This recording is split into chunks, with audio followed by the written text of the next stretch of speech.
Hey guys, and welcome to a Mega Man X Dive discussion, the mobile game that's also called Rockman X Dive, but we're going to call it Mega Man X Dive because we're Americans. So, I am actually here with my partners in crime. I'm ShadowRock, by the way. I'm here with... Introduce yourselves. Hi, I'm TGP. And I'm Hero Azure. And I'm MegaQuint. Nice to have you guys. So, before we get into our general thoughts on the game, I do have to make a disclaimer. This is a game that is currently still in development. We only just played a beta like a few weeks ago or something. It's been a while actually. We played it for like 4 days. It was like 4 or 5 days, right? I believe so, yes. Just about. So yeah, it was no secret that the beta was very buggy, but that's how betas go. So the developers did say that they are going to do a lot of optimization and stuff for the game based on our feedback for the beta. So just putting this disclaimer out there that some things we may say in this review/discussion may not necessarily reflect the final product when it finally comes out. But with that said, let's get started. So let's kind of go around the table and talk about just how we feel about the game so far. So let's start with you, MegaQuint. Let's see. For a mobile game that I wasn't really expecting much for, it plays pretty alright. It's pretty faithful to the series as a whole, being, a typical run-and-gun shooter. It's like a more fast-paced X7 in terms of how you play, with the auto-lock-on and everything. Yeah. But I will say some things That's like true. being able to strafe while shooting is a much needed function, something that I wish was available in the Legends series, really. And on it, besides, some obvious optimization issues like frame rate drops as the game's loading in all the new assets and whatnot, could definitely be some touch-ups. But overall, I kind of enjoyed it, even if at the end, when we ran out of things to do, was getting a little still having to get used to the typical grind. Right. And that's probably something that will help when we get the full game. We got more content to chew on. Yep. But yeah, I totally see that. TGP, you want to go? Or are you done, MegaQuint? Yeah, I'm done. Okay. TGP, you want to go? Yeah, I'll go. I didn't have my bar too high, but it kind of superseded the bar. So I was like, okay, this plays pretty decently. Yeah, it could probably work on the frame rates, all that fun stuff. Especially the bugs. Jesus Christ, some of these bugs were wild. Like, Oh yeah. wow. And I really do hope they iron out the co-op, because that was the one thing that really bothered me the most, is the fact that we couldn't really utilize it fully because of the fact for some reason we couldn't play with 3 people, which is weird. But I do hope that it does get ironed out. It seems fun. I'll get more into the monetization later, but personally, I don't think it's worth it as of right now. Alright, cool. Just for a little note for anyone who doesn't know, when we tried to play the co-op earlier, there was a weird glitch where we could have 3 people in the room, but for some reason, if 3 people were in the room, we can't start a game. It only had to be 2 people. Since it seems like so far we can only play co-op with 2 people. So it was kind of weird they did that, so hopefully they fix it. And with that said, your turn, Hero. My expectations were probably a tad too high for it. I was ambitious, wanting things to have been different, like when it came to how weapons functioned and the overall net play for it. As someone who was on the front lines in the PS3 era playing fighting games and lag, I was expecting something better out of the year 2013, especially with mobile games, how far they've come. Sweet merciful Jumpin' Jerusalem, Jesus Christ, you cannot tell me that 200 MS is the best you can do. You cannot look me in my eyeballs and tell me that's fine.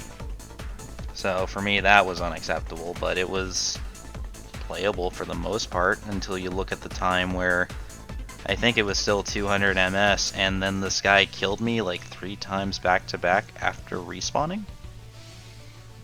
Oh, man. I died, spawned, died immediately like I had no iframes, and then lost half of the 3rd health bar. So that really, really got under my skin. But for the times it didn't lag, as the others had said, it played really well, and it was actually pretty fluid. It's just obvious optimization problems are obvious. Awesome. So, as for me, my expectations for the game going in, well, I didn't really know what to expect because I'm not really a mobile gamer type of guy. So, it's hard to say. I think it was okay, like you guys have said, like when the bugs and the frame rate drops weren't happening, it did play surprisingly well. I could actually control my character somewhat well, maybe not the best. I still don't like touch controls. It's not the best, but I think they did try to do their best with it, where you can just do a swiping motion to jump and dash, for example. That worked pretty well, but I still prefer the controller.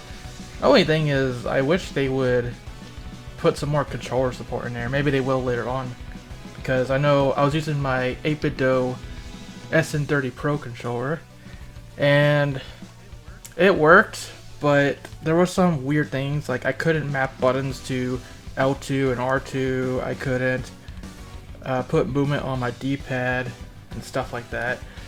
So hopefully they fix that up a little bit. Otherwise, the controls are fine. I did enjoy some of the characters, like their skills, like Vials, Electroshock Bullet, and Hot Potato, and stuff like that. It's pretty fun. There are some cheatness, like difficulty spikes in the story mode, where we go in there and, like for example, in Flame Mammoth stage, there's those guys with the poison sprayers, and oof, that sucks. Yeah, it kind of reminded me like in Dragalia Lost, where it's pretty easy and simple in the beginning, but they don't really emphasize just how much you actually have to optimize your character, your weapons, and all that stuff. They tell you to do it, but they don't emphasize on it, because you saw the difference once you started doing that, just how easy it got. If you didn't do it, you were taking damage out the wazoo, and it's like, wow, that is quite a difference. Yeah. And probably a big reason before that is just the fact that you don't have iframes at all when you get hit. Oh, yeah. So things can combo you and kill you in seconds if you're not careful. Especially, well, actually there's no contact damage in this game, so that's nice. That's one thing I like. Frankly, I think contact damage had no business being in a Mega Man game or any side scroller. He didn't punch me, he didn't do damage. Yeah, pretty much. So, I really am very curious how the game's actually going to be like with its dailies and its like reward progression. Basically, how free to play friendly is this game going to be? Because obviously it's a beta, so they're like way more generous because they kind of want you to stick around. But there's no way in hell we're going to get like that much rewards that often. Are you talking with like the dailies they were right now, or are you talking about like all the freebies they were giving us? The daily and mostly the freebies, because obviously it was a beta, so they gave you like everybody type of deal. Well, it's just like for me, especially doing skip dive, it felt like you were getting practically nothing for doing it. Like even what felt like less for actually playing the stage and getting that weapon mastery. But the freebies or whatever, like Duel Links does the same thing, where they just give you an outrageous amount of gems or gold or whatever they're doing. But like you said, for a beta, it's just like it's good that they're doing it the way they are to start out, because we could actually like create a kit, go online with it, use it against other people, see what stacks up. So it allowed for that kind of I don't know, it just allowed for a different set of experimentation that otherwise wouldn't have been available to us. Like, if this game had just come out and we weren't getting these kinds of freebies, we'd all still be kind of fumbling for, like, the Scope Buster or the Falcon Buster, or just, like, whatever we want out of the... to, like, get the edge in PvP. Yeah. There's definitely a addiction factor to this game, where you want to have all the weapons, all the characters, and all that, and there's so much stuff to upgrade. You don't have to level up characters individually, which I think is for the best, but you do have to upgrade your weapons, because that plays a big factor in your stats, like your HP and your attack and everything. So there's a lot to do as far as grinding. This game's gonna be a big grind. Yeah, and it's basically what mobile games are betting on, where you want to spend more time to get all this stuff, and you know, after spending so much time, there's the temptation of just spending money to just get it the easy way. Yep. Like TGP was saying, I am curious about how the full game is going to go, because obviously in the beta we just got handed all these freebies for nothing. But obviously in the full game they may not do that as much, so it'll be interesting to see just like how often we'll be getting those characters and weapons when the full game comes out. Yeah, now in the beginning they're going to be pretty generous. That's how most mobile games are. But then like when a month or two passes by, that's the real testament of how generous is developers going to be when it comes to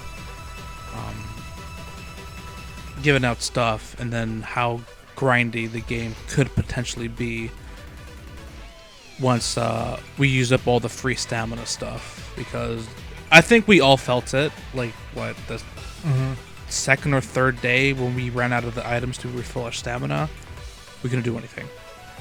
You can only take so much that you get from friends, too. Yeah, exactly, like... Yeah, they put a limit on that. I think it's like 10 energy a day. I think 10 per person. So I think it refills your energy once, like your entire bar, maybe a little bit more one time. But then after that, it's like, well, you're on your own. Yeah, you just play a little bit, and then you gotta wait however many hours. I'm not a fan of stamina systems. I don't know. Like you're saying, it was fine at the beginning, just because we had so much energy to spend. It was enough to get through story mode. After that, if you want to do some grinding, you're pretty much on your own. Unless you have a lot of friends. Which I was fortunate to have a full friend list of 40 people, so... Well, it doesn't help that you can only cash in 10 times for 80 energy, which is still just over a bar. Yeah. Yep. Of course, we also had a limit on how high we can level up, so we weren't getting those free refills every time we leveled up anymore. Yeah, once you hit 20, it was kind of done. But at least the PvP and co-op didn't require you to use energy. I do like that. So that is a way to circumvent it, kind of. Like, I don't even think it took any energy of any sort. Like, because normally when there's like a co-op play or like a PvP play or whatever, they have like a different stamina type thing. Like with Fire Emblem Heroes, if you want to play the arena mode, they have the little swords that you use to spend and do arena like that. Of course, not to say this is not going to be in a full game, but at least it wasn't in the beta. Yeah, exactly. That's my. Now I'm curious about that. Is there going to be something like that, or can you just do it forever? Inconsequentially, we'll have to see about that. I will say, in terms of the level up, it took me a while to go from level 19 to 20, because by that point I did all the story that was available, which gave me the most experience. So I basically had to rely on daily missions, which is where most of the XP comes from. Yeah. You know, once we get more content, we'll probably get levels faster, but like once you do everything, it starts to slow down a lot, especially in the beta, because there's very limited stuff we can actually do. I also wonder what events they're gonna do. Like, are they gonna have like a special event where everybody can participate and do something, like do some co-op or do some versus, or like watch them do something like how Smash did it, where they would have like different like usage based on what characters they had. They have Perhaps like something Marth, like that. Luigi, and Samus. I brought up the idea of raid battles before, once the like having multiple players deal with these like a Sigma boss fight or something like that. Yeah, that'd be awesome. Yeah, to give you an idea, Dragula Lost does is every once in a while they'll have like a big raid boss, and up to 4 players, each one controlling 4 people, so up to 16 characters can fight one big boss. And this lasts usually like 10 days or something like that.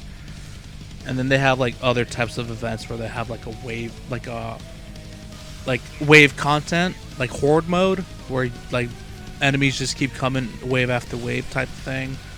So I'm wondering if they're going to do something like that as well.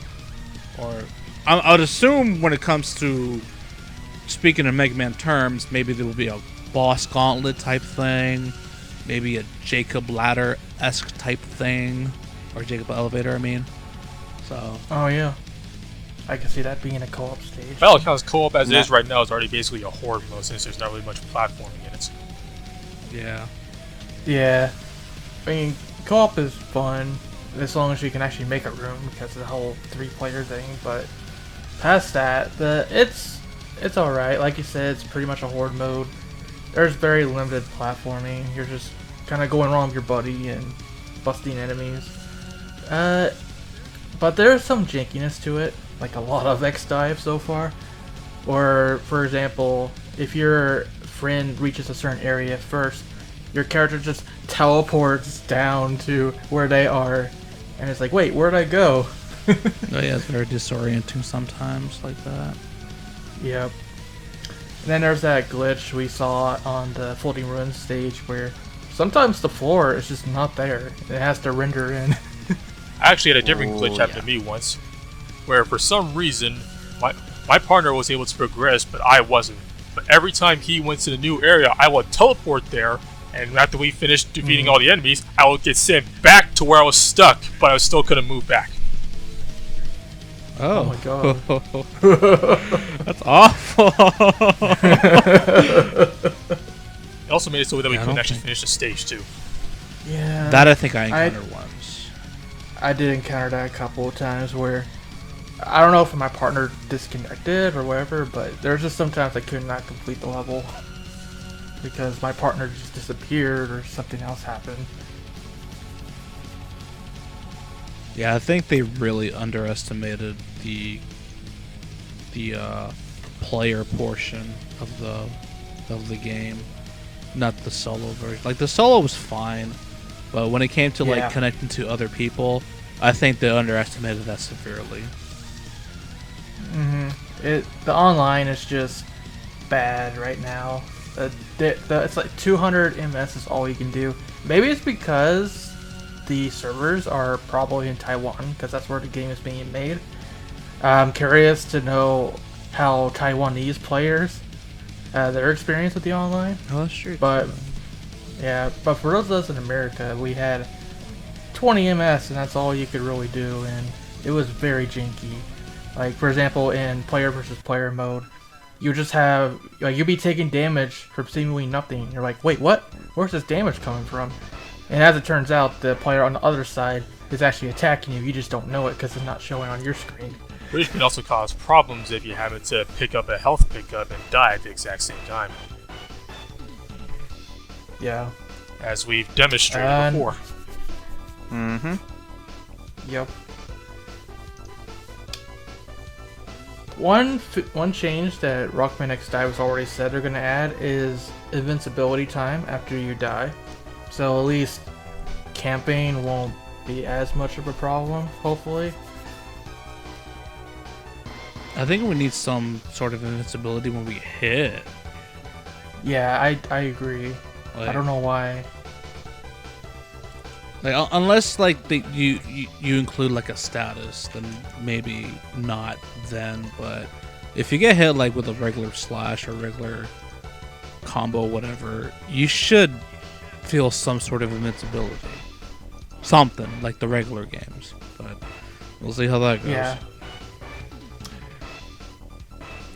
maybe they have their reasons for doing it that way, but I do agree it should be more like the regular games where you just have invincibility from a combo or something. That's one of my biggest complaints about the game. It's just how easy it is to die or get comboed to death just because there's no iframes. Like, I understand that for like the sabers because that's how they've always been, but at least for like projectiles, there should be some mercy for that. I think the third slash you get some invincibility frames, if I'm not mistaken. Yeah, that's true. The only reason sabers might have not caused invincibility frames is because the slash dash cancel combo in X4 and X5, X6. They wouldn't. That's about it. They wouldn't put that in there, would they? Nah. They wouldn't do that, would they? Nah. I don't think they would. So this game really does play mostly like X7, X8. Yeah, it seems in terms like of like how it controls. Yeah. You even have what, like 5 slash combos with the saber? Yeah, they took that from X8. Yeah. Well, yeah, PvP is just really jank right now. I think it could be a lot better, obviously, if once they fix up the online. Hopefully they can. Maybe actually say what the objective is for the 3v3 in game. Yeah, that was weird because when we first played 3v3, we just did not know what to do because the game does a poor job of telling you. So I know in the first couple times I played, I was just attacking other people, but it turns out it's actually more like capture the base, where you literally have to go to these different portals with the flag icons and sit there for a while. It reminds me a lot of Star Wars Battlefront in that way. Then you just sit there until it's captured and just move on with your day. Yeah, it was like King of the Hill, kind of. Yeah. Except like... Or in COD terms, the objective, where there's like the 3 points and you have to capture them and get 100 points and you win. Yeah. Though in DiVE, it seems like when you capture a flag, you get some points added to your score and it just continually builds up depending on how many bases you have captured. So it's a little different, but it's mostly the same concept. Yeah. Of course, the game could use some sort of heads-up display to show which base belongs to which team. That could be helpful. Because right now you pretty much have to just dash jump around, try to scout out whose bases have been taken or not. Frankly, I would rather there be a HUD that actually shows you which ones were taken. Yeah, that's what I said. Yeah. Yeah, it's like put the 3 flags and then like color them accordingly to who has it. So gray would be nobody, then red would be red team, blue would be blue team. Kind of like that. Yep. They have that right now. It's not on a HUD or anything right now. It's just there. It's just there. That's how I feel about PvP in general. It's just there. I don't think it's really gonna become that competitive unless they really fix up the online connections. Even then, there's just some jankiness to it. Alright, this is gonna sound very random. Can they fix the text speed, please? Dear God. I mean, I eventually found out you can just tap the screen to like get it all out at once, but I was like, my God. They finished their words first. And I'm just sitting there waiting for him like, bruh, please. Bruh. Oh my God. And I guess we can segue to the single player content, the story mode, I guess. It was weird. Yeah, right. I didn't realize I was playing an isekai. I'll accept it, I guess, but you know, it was alright. The story just feels like a throwaway reason just to have a crossover game. Basically, the premise is you are in a digital world where all of the game data from the X series, another Mega Man series potentially, And also, your memories as a player is also stored in this place called the deep log. And basically, the deep log gets a bunch of bugs. So you meet Rico, who is the new navigator, and she kind of guides you through it, gets you to help her, calls you player son and all that. And that pretty much is the story right there. And you just kind of go through, and there's a lot of errors. Like, you'll find bosses in stages that they're not supposed to be, like the X7 intro boss inside of Armadillo stage, stuff like that. Yeah. Oh, and to actually deal with the bugs, you have to control these hunter programs based on the Mega Man X characters. They're not the real characters; they're just data copies of them, essentially. So, yeah, it's just a excuse to have a crossover game, and you could say it's almost lazily done because when you play as the characters, they're literally reusing voice clips from past games, even sound effects from past games, and they're very specific about that too. Like, I know Marino has command mission sound effects, X has the X4 sound effects, and I think Axel has like X7, X8 sound effects, and some other characters have X8 stuff. And they're very specific about that. And they messed up Vile's footsteps. For the most part, they just stuck to the game where they first became playable in. Exception being X, of course, since they're not going to be using Super Nintendo sound effects for him. Now I just want to see a 16-bit X running around. That'd be a cool alt. Limited time banner. It's a 16-bit versions. Yeah, it makes sense why they did it that way, but at the same time, it's like, well, you already hired a new voice actor for Rico, obviously. Why can't we get some new lines for the rest of the characters? That would be awesome. I hope they do that for like the actual game. I'd assume they did it just for the beta, just to get it out there and give it a shot. I'd assume, but I'm not getting my hopes up. yeah. Well, who knows? Maybe for some story segment says, there was that bit in Chapter 2 where we spoke with the Axel program. Yeah. That was something. And also the new character, Blue Zero. OC man. Blero. O-Zero. Zero with a lowercase I. If it's the naming convention. Yeah. So anyways, this Blue Zero guy, the most original character ever. I just love how Rockman X DiVE made a image on their Facebook page just calling him an original character. Like, come on, guys. This is hilarious. I think I had to stop and just take it in. I'm like, man, I just witnessed this. This actually just happened. All right. The best part is just how he was introduced. It's pretty much an X1 situation where instead of Vile, you have the Mega Scorpio, and you are X, basically. And you're in a position where you're getting defeated for some reason. You're like, oh no! And then all of a sudden, Blue Zero saves your life. He's like, yeah, I'm that cool. But wait, I'm not actually Zero. I'm just the admin of this deep log place. But for some reason, when I entered the digital world, I became Zero. Okay, man, cool story. Alright. Such a deep character. It sounds like a Rise of the Shadows plot. It's actually that bad. Yeesh. Oh no. God help us. God help us indeed. As for the rest of the story, I think it's just very basic. You just go from chapter to chapter, defeat the boss at the end.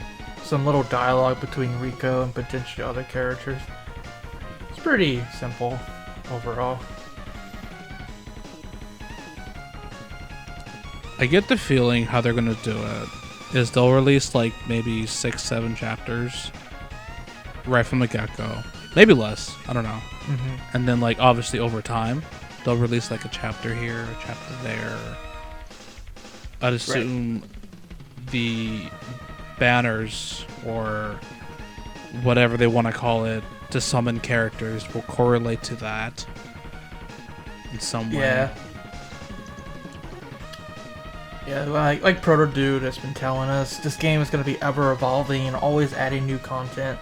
So I could see a new story chapter for every stage they add. Like, they just teased Storm Owl stage from X4, so that's going to be a story chapter. And yeah, whenever they add new characters, more than likely there's going to be a banner, so you can get them easier. What I want to know is, who are they gonna add? Because if I'm not mistaken, this roster's not that big. Pretty much everybody. Like, Proto has been telling us that pretty much everything and anything from across the Mega Man series is on the table. If that goes for the stages too. He told me specifically for the stages that the developers actually want to implement every single stage from every X game and more into the game if it's successful and they can continue doing it. There was the keyword, if. If I know my mobile games, they tend to have very bloated rosters anyways. Yeah, that's true too. Yeah, there's gonna be a lot of characters. I've still got high hope. I mean, heck, the data miners have already found like slots for 100 characters at least. That's insane. That is pretty good. And we may get there, you know, if the game's successful. I know we already have, well, this is leak stuff, but we already have like X2 Armor X, Black Zero. There was Steel Massimo, of course, that was just teased. And we've yet to see Cinnamon yet, though we did kind of see a glimpse of her in the interview with Kazuhiro Tsuchiya recently, so that's cool. The footage might have some of the graphics they missed because she had a very thick outline on her model compared to Marino, which you saw just a second before her. Yeah, but I think she's still in development, as well as Command Mission X, as that's probably going to be a skin according to the data miners. But I think they're still working on the scarf thing.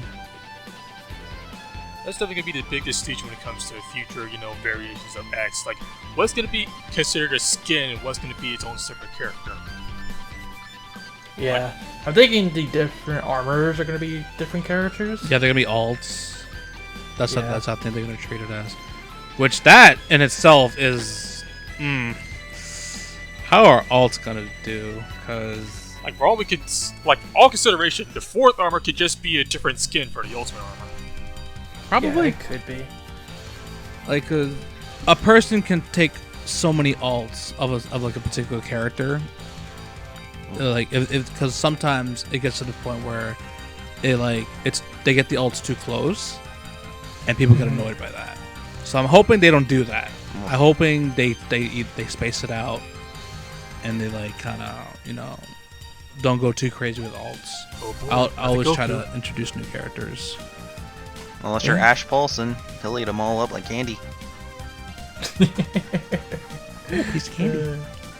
Yeah, I really do think that's where most of our characters are going to come from. It's just alts, like hyper modes, armors, Black Zero, Absolute Zero, all that good stuff. Nightmare Zero. That might be a skin, I would assume. But for which Zero, though? That'd be an alt. Oh god.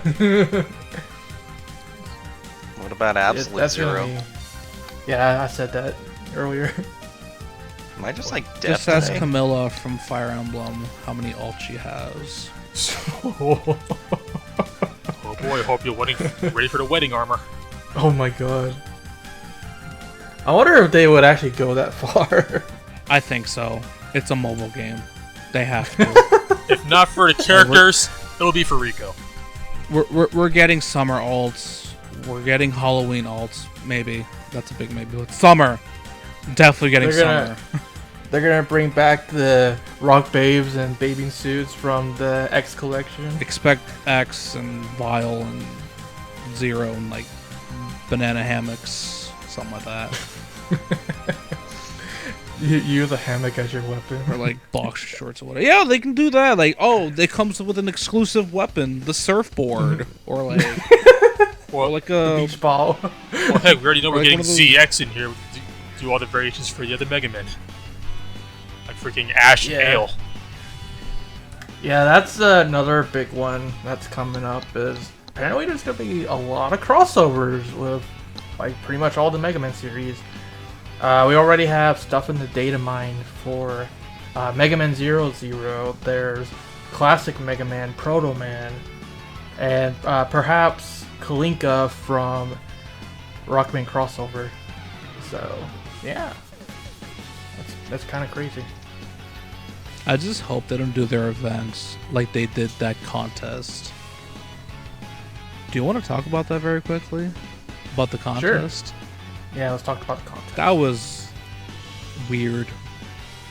Oh, I really do feel bad for the people that, you know, enter this contest with the thought process of, oh, I'll get a guaranteed spot into the beta. And then they announce halfway through the contest, oh, by the way, everybody will get into the beta. What was the point then? And then, as a kind of, I guess as a mercy prize, Consolation. they said, okay, a consolation prize. They said, okay, for the people who got top 200, since everybody's getting the beta anyways, we're going to give you an exclusive character. Or a very specific character is what they said. And when I got mine, it was Vile. And some weapons. And that's it. It's like, okay, sure. I didn't have Vile anyways. Which everyone had. Which everyone had at that point, yeah. I'm like, that to me sends a really bad precedent on how they may potentially handle events. Especially since the Whatnot. contest itself was just a popularity contest. It kind of was. Yeah, it really was. I was like, Like, I did it because, okay, it's more content for the channel, an exclusive character, let's do it. And it's just Vile. It's like, okay, well, okay, I guess that was pointless. yeah. That makes me worry a little bit. A little bit. It's like, is it even worth doing this contest if this is how they're gonna treat it? I'm assuming that's not how it's gonna be, but we'll see. Yeah, really, the only people who really won in this situation is the top 3 who is getting the autograph from Kisuke Mizuno, the X series artist. So That's cool. I can't complain. Yeah, that's cool. I can't complain about that. But the other stuff, it makes you question what was the whole point of the contest. Wow, it's guess that- absolutely nothing. Really is.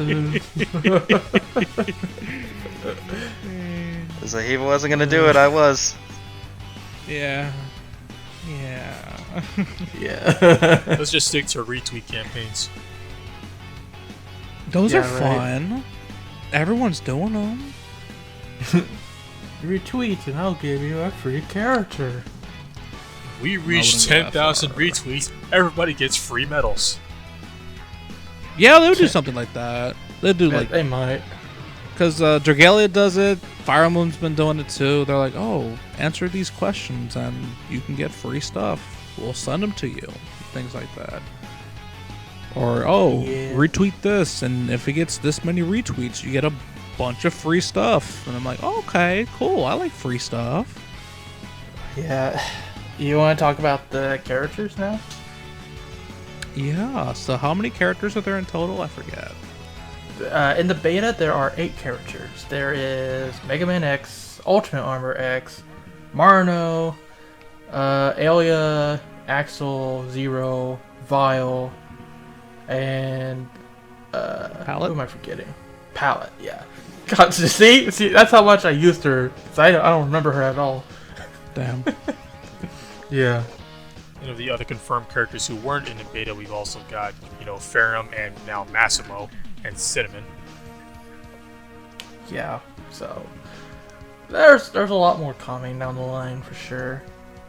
I wonder when the crossovers are going to start happening, because they're already, or at least some of the stuff's already in the data. We already played, So you know, who the knows? ZX stages. Right, there's two ZX stages. There's the Area H, the amusement park, and then there's Floating Ruins from ZX Advent. It's pretty cool. As well as the titular ZX Saber, which looks a lot different than it ever has been. Oh, Yeah, yeah. it's definitely. So it's based on the ZX games, but at the same time, they definitely made it look cooler. I am very curious to see how the predominantly 2D characters will transform to 3D. That'll be pretty cool. See how good they look. Assuming they look. That's why I'm excited for stages like X4's Storm Owl stage, just because it was in 2D before, but seeing it in 3D would be kind of neat. I'm curious if they're ever going to do actually, you know, X7 or Command Mission stages. Yeah, because we already found like some of the soundtrack was data mined already, and one of them was the Orovan Desert from X Command Mission. So I was wondering if that was gonna be a stage as well. How would it work, though? Yeah, that's what I'm wondering, because that was a full 3D stage. It wasn't 2D at all, so they would have to make it from scratch if they did that. It'd be odd if they do any Command Mission stages since there's no platforming at all in any of those. Nope, not at all. Unless Orovan Desert's theme is just a placeholder for the desert stage from X2, Overdrive Ostrich stage. So they seem to be pretty lazy at the soundtrack so far. There are some remix songs like Jacob's Elevator, which sounds amazing. Yes. But then, like for example, the stages we play in the beta, all the X1 stages just reuse Maverick Hunter X tunes. Apparently the X4 stages are going to reuse the X4 tunes from the PlayStation. It just seems like they're just doing just enough to keep the audio quality somewhat consistent. But it's bizarre how they're being so selective about it, because, you know, one of the remixes that was leaked out was Sigma's theme from X4. And that's Yeah. a remix.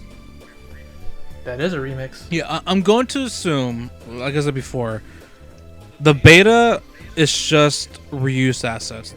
They're just putting stuff together in a pot and releasing it to the public to garner attention and interest. So you think? I'm pretty sure once this game comes out, there probably will be original stuff. Like the Jacob Elevator, like that, we never heard that before, anywhere. I'm gonna assume they're gonna have some.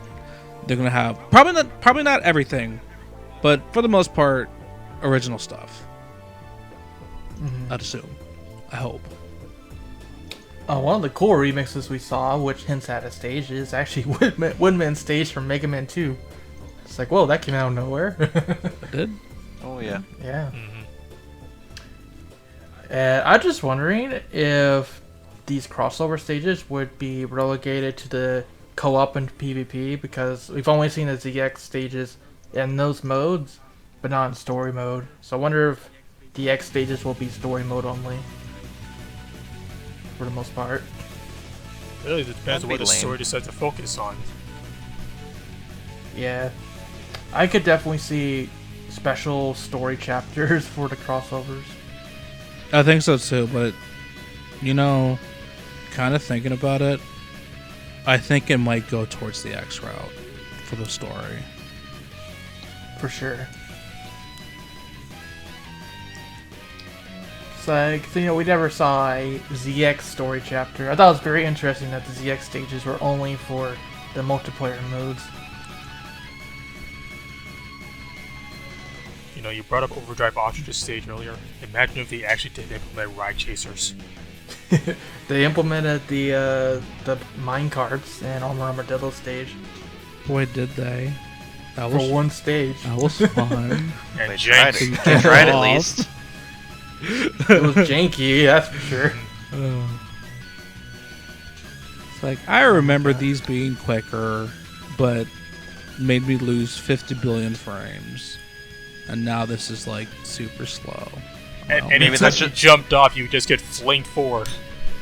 Maybe that's how fast they actually Yep. were, and it's just because it was at 30 FPS, it seemed quicker. you know, that wouldn't be a bad assessment. Yeah, I remember when you're on the minecart, sometimes you couldn't move at all. You just had to jump to actually get off. Your feet are That's all you glued can when do. you're on that thing. Yeah, really are. It's weird. When you jump, you move But I faster guess. than it does. Yep. All right, gentlemen, are you ready Yeah. to talk about the most important thing of this entire game? What is that? The gacha element. Oh boy. So, I did it really stupid. I didn't consider looking at the rates. Did anyone do that? I did. Okay. I did just to see what was Do you actually remember? in the, available in them. Yeah. Like, do you remember like the percentages and whatnot? It was it was less than 5%. I know that for most of the stuff. Maybe like 1 or 2% for the high grade stuff. Yeah, I know for the most part they're gonna be low. They're not gonna be like terribly high. That's how they Yeah. usually do them. And for the banners or actually it was depending on if you did the 10 times. If you spent like 1,000 medals. For Just a general heads 10 up at once. for most of these, gacha things. Never go for single pulls. Yeah, I learned that the hard way. I'm never doing that again. Sometimes it's worth it, depending on how the pity rates work. But if I remember correctly, there was none in this game. So, I don't think so. Nah, like, yeah, just do the multi. Don't even bother with single. Yeah. It's like you're guaranteed at least That one. is. Yeah, you actually are guaranteed a rare character or item if you do the 10. Yeah. And also the rates are doubled, I believe, if you did the 10. Obviously, because during the beta, the banner was Ultimate Armor X, so there was double the chance of getting him. I will say though, it's cool that they had like the banner, and then like the free-to-play banner, which Yeah. took the Zenny. I thought that was cool because some gachas do it, not all of them do it. I think Fate Grand Order does it. I don't remember others that do like the alternate summons like that. Maybe Land Greaser, I don't remember. But yeah, it's always nice to have alternate summons besides like the main premium one. especially if one of the daily missions involves doing a summon. Yes, exactly. Because it's like, it's kind of hard to do like the super summon when I might not have it. I don't think for those any ones that there was anything special for doing 10 or 1. I don't think it mattered when I looked it up. Correct me if I'm wrong. What was that? Like if you do 1 capsule with the Zenny or you do 10 with the Zenny, I don't think there was any guaranteed rares or anything for doing the Zenny route. I think there was, but it's so marginal. Yeah, you definitely got a lot less for the Zennies. Like what the premium currency, the elemental metals, you just got the character outright, but if you do Zenny, you just get like 1 unit of memory or something. Or 5 units of memory. Yeah. So in the game you had to build up a certain amount of memory points to actually unlock the character or rank up the character. And I believe summoning gave it to you automatically. If you did the gacha, you got it outright. Yeah, if you do the premium currency, you got it outright. But yeah, if you did the like the story way, you'd have to save up quite a bit. Yeah, and it's very specific about which ones you get, because I believe Chapter 2 you got Axel, and Chapter 3 you got Zero. Yes. So yeah. I think one of them gave Palette. I think. Don't quote me on that. I'm not sure.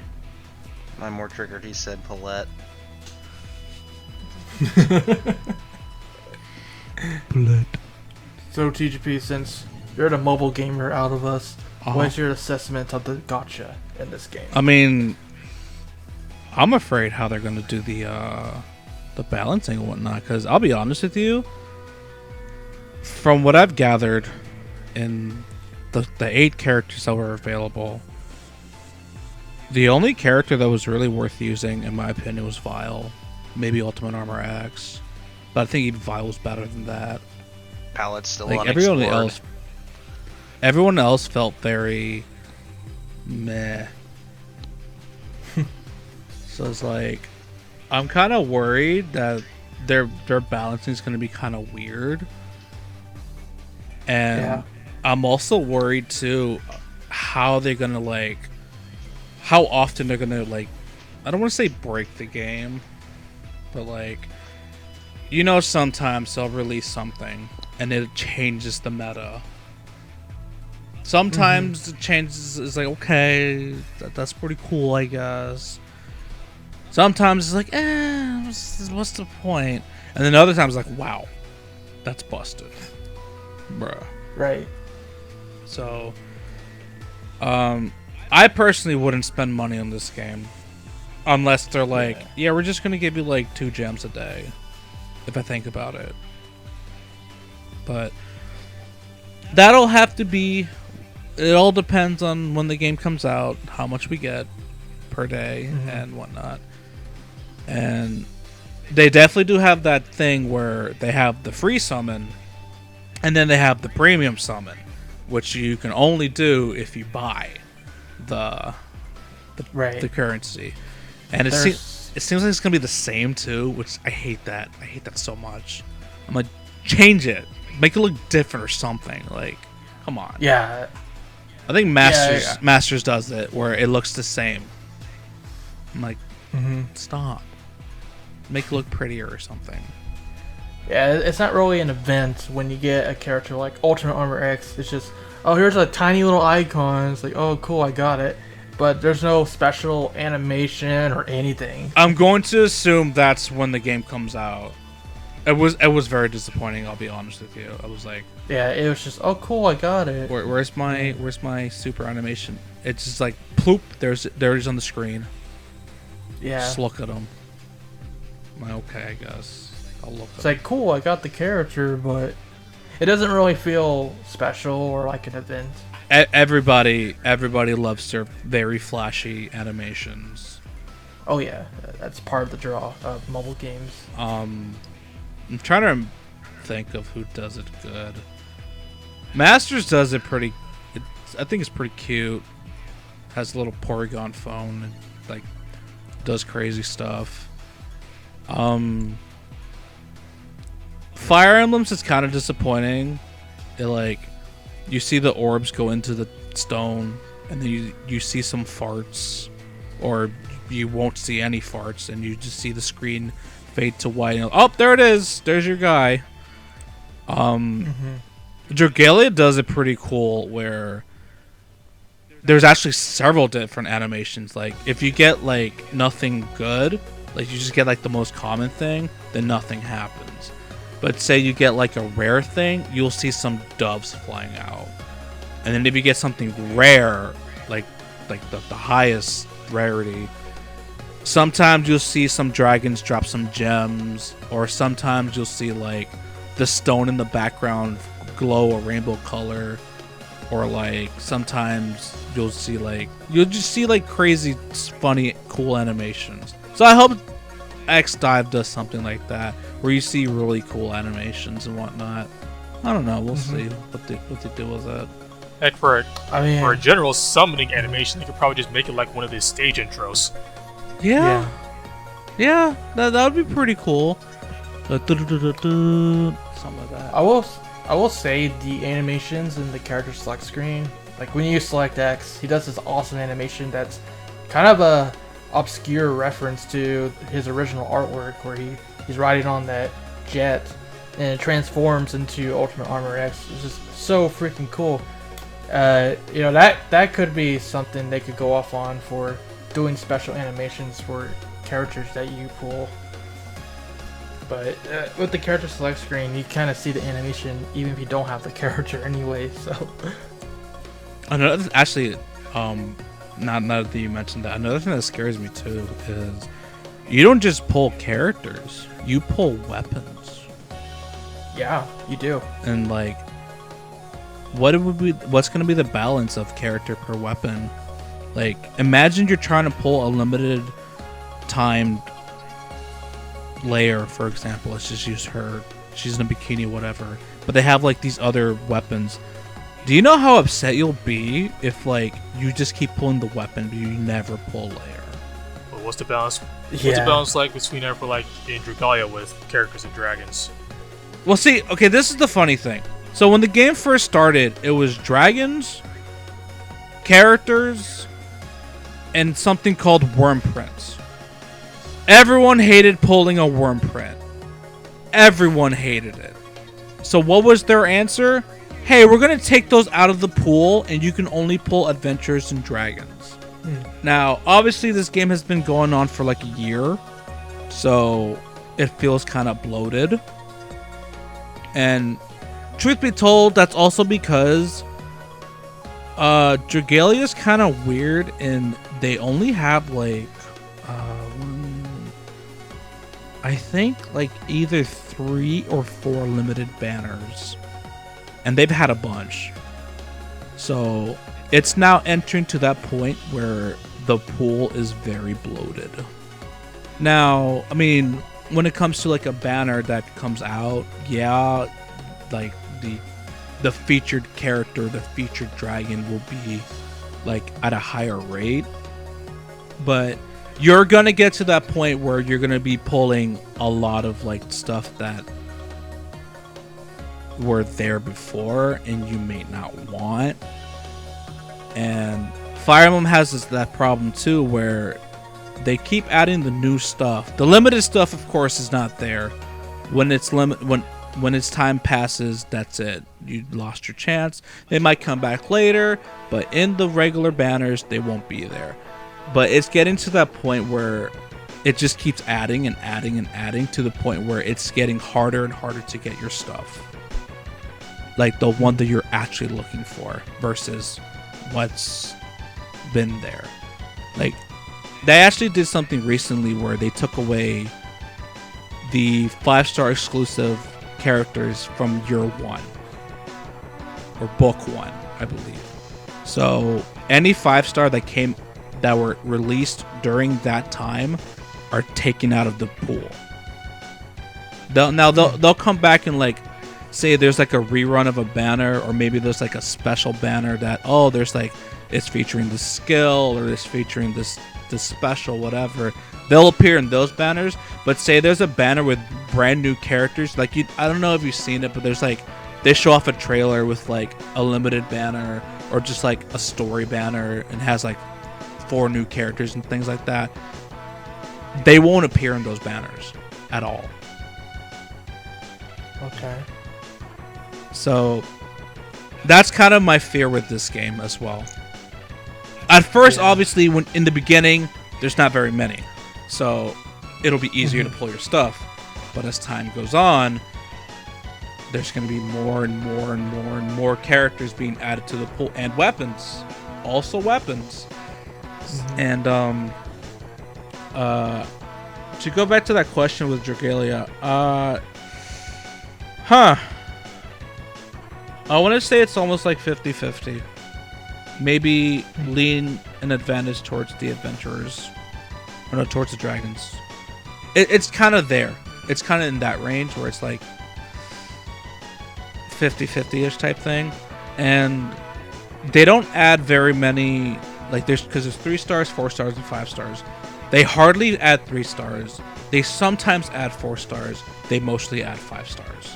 So yeah. I think like when it comes to the 5-star pulling, that gets bloated really quick. So I will say, at least with DiVE, you don't have to worry about 3-star, 4-star, 5-star. You do, but it works differently. Where if you pull the character in the Gacha, you just get it outright, and from there they start at level star 0. And basically, if you pull duplicates of a weapon or a character, when you get enough, you can actually upgrade them to get them like more abilities and skills. Which makes me wonder if characters who might be, say limited banners, if their like memories will be added to the shop or not. I don't think so. If they're limited, I don't think so. Actually, that's what I was gonna get at. So in DiVE, if you collect a duplicate, you get like this orb. Was it an orb? Was it this weird thing that appeared over their face, or like in the corner of the face?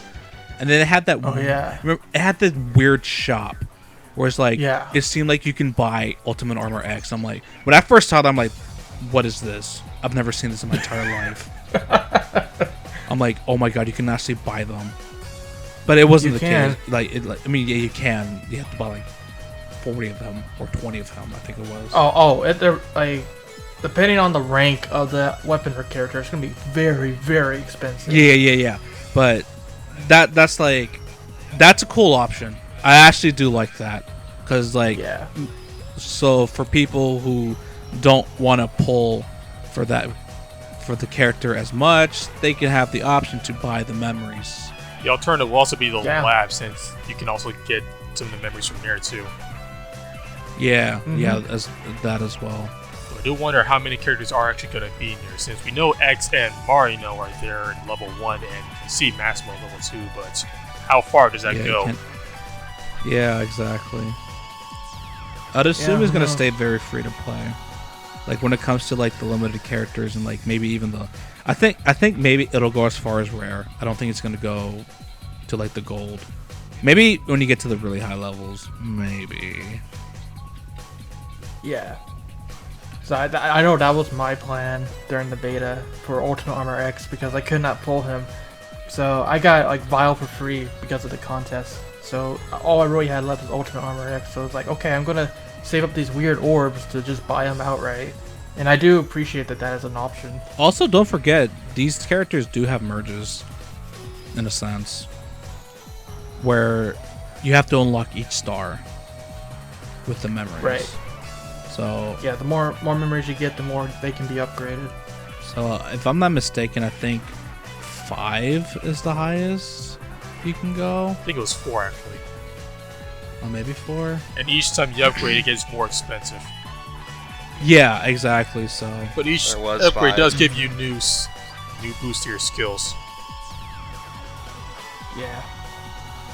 Yeah, so that's also where the balancing is going to come in, because a base X is technically going to be worse than a 5-star X, because the 5-star has access to much more, and I'm going to also assume his damage, his armor, all that stuff scales with that as well, plus the skills you can learn too. Basically, ranking up gives you access to the abilities. Like X has Buster Master, which increases damage for equipping Buster weapons, and also there's the chips for his specials. For example, you can equip like quick charge to your charge shot, so you can do stuff like that. So the higher rank you are, the more stuff you have access to. Yeah, because every character can use any weapon, right? Yeah, but they definitely do tell you in their skills, they definitely prefer a particular weapon, like X with his busters, Zero with his sabers, Vile with I think launchers. Yeah, launchers. Yeah. Okay, yeah. So they're definitely gonna do things like that.